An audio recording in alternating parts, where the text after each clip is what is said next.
Jansen Harris here with the final play on the Just Good Network. Warren Moon once said he wore number one because he wanted his teammates to know that he was the guy they could rely on and he was the number one guy. He wanted to be the number one guy.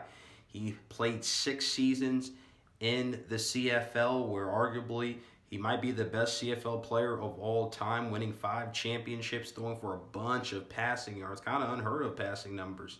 And then what he was able to do in the NFL.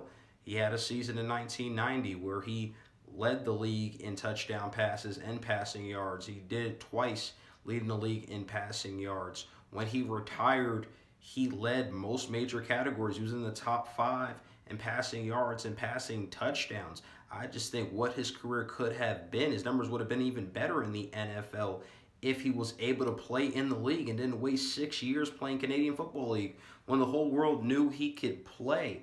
But now the game has changed. You saw him mentor a Cam Newton, and that helped him become a better player, helped him become a better pro, and get a perspective on what it's like being an African American quarterback in the NFL. If you hear what Russell Wilson said about him, saying, "Look, every time we talk, it's like I'm getting nuggets." He spoke of how grateful he was that a guy like Warren Moon was able to do what he did in the time he did, where people didn't really respect African American quarterbacks.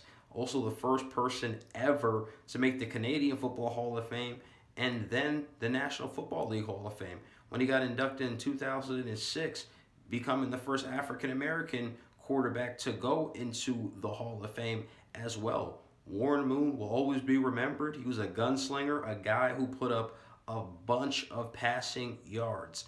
I'm Jansen Harris here with a final play on the Just Good Network.